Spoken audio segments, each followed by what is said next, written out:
Welcome to this explainer. Today, we're diving into a massive, totally hidden economy that is actively breaking global digital trust.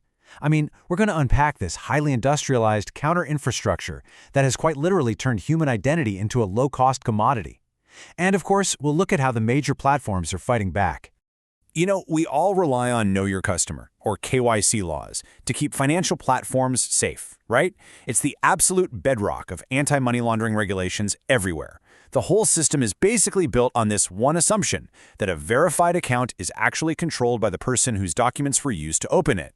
But what happens when human identity becomes a cheap, easily tradable commodity? Well, that link between the real-world person and the on-platform activity completely breaks down. Now here is where it gets absolutely wild. The sheer economics of this problem are terrifying. You'd probably think that bypassing sophisticated global financial perimeters would require, millions of dollars and elite teams of hackers, right? But according to recent intelligence, it can cost as little as $7 to $10, literally less than the price of your monthly streaming subscription. For that tiny amount, illicit actors are buying verified identities to just completely bypass compliance, sanctions, and platform rules. So, let's get right into our first section. Hiding in plain sight, the surface web reality. We really need to debunk a massive myth right out of the gate here. The old assumption was always that this illicit trade only happens in the super hidden, shadowy corners of the darknet, requiring special browsers and crazy complex hacking skills. But the new reality? It's completely different. The high-velocity trade of verified accounts has actually migrated right out onto easily searchable surface web channels. We're talking public Facebook groups, Telegram channels, WhatsApp chats. It is happening right where everyday users are already spending their time. We actually intercepted a post from a public Facebook group that just blows my mind. It perfectly illustrates how incredibly brazen these recruitment hubs are when they target specific brand ecosystems. They aren't even trying to hide. They're explicitly asking for 20 verified accounts for the fintech platform Wise. They specify the region, any EU country, and they're offering high rates for instant payment. These are specialized hubs acting as a laser-focused shadow supply chain. We found another real example asking to buy ready-made Wise accounts in the Philippines. WTB just means want to buy. It really shows the blatant, everyday commoditization of digital identity happening right out in the open. They are treating a person's digital identity exactly like buying a used bicycle or a couch on the internet. When you map all this out, the sheer scale and variety of this market is staggering. It's a highly structured economy. You've got actors actively sourcing accounts for Wise in the EU and the Philippines. There is massive demand for Bybit accounts in Peru and Venezuela using direct link verification and requests for PayPal name match creations globally. Keep these names in mind: Wise, Bybit, because mapping out these specific targets is the absolute key to stopping them later. And that brings us to this terrifying evolution in cybercrime, KYC as a service. See, they aren't just selling stolen passwords or leaked databases anymore. This means a real human actually rents out their face and identity for live verification. So, when an app asks for a live selfie to prove you're real, the illicit buyer simply pings their KYC actor on Telegram. The actor does the live scan, passes the OTP, the one-time password check, and then literally just hands the clean account right back to the buyer.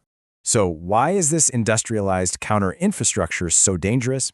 Well, it's actively breaking digital trust.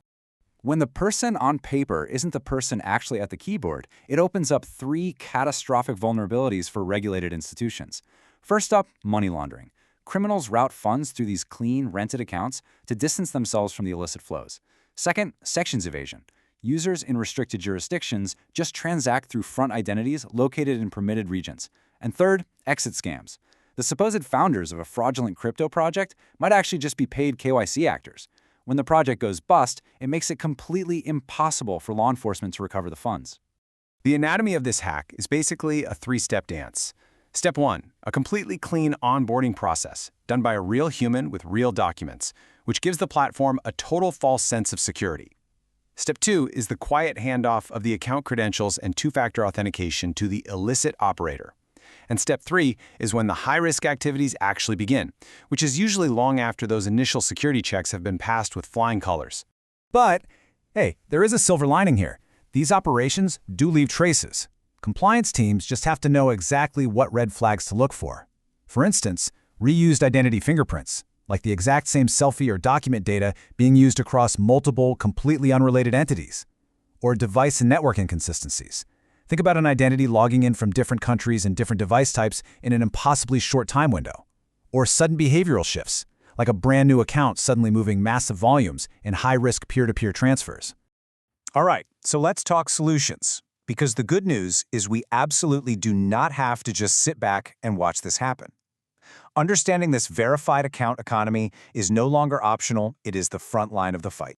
The tactical countermeasure to all of this is a strategy called active brand defense. This is a real game changer.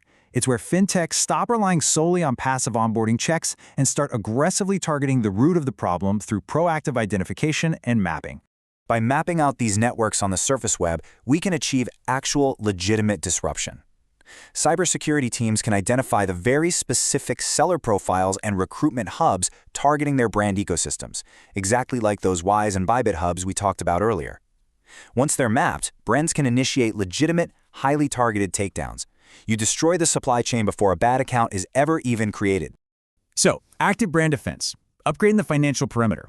How do we actually build this in? Platforms have to evolve on three main fronts. First, a shift to continuous identity assurance. That means you don't just check an ID once, you periodically re-verify using biometrics and behavioral profiling. Second, implementing strict device binding to physically prevent that account handoff we went over. And third, integrating dedicated threat intelligence. Actually actively monitoring those Telegram and Facebook groups, looking out for insider threats where they try to compromise employees, and feeding all of that straight into your internal risk scoring. It really is a completely new paradigm. We have to completely ditch the outdated box-ticking model of one-time document collection. It's obsolete. Instead, we have to embrace continuous assurance. For policymakers and product builders alike, this is a massive argument for outcome-based regulation that focuses on anomaly detection and active intelligence gathering. When we combine on-chain data, device intelligence, and behavioral analytics, and we actively hunt these recruitment hubs on the surface web, we take them down. Mapping these networks allows brands to move from being reactive victims to proactive defenders, literally dismantling the infrastructure that cybercriminals rely on. I want to leave you with a final thought here. As the economic incentive to outsource identities grows, and as AI makes deepfake videos and fake documents ridiculously cheap, traditional verification is going to face unprecedented pressure. So you have to ask yourself, is your platform truly knowing its customer, or are you just renting an illusion? Thank you so much for joining me for this explainer, and remember to keep your defenses active.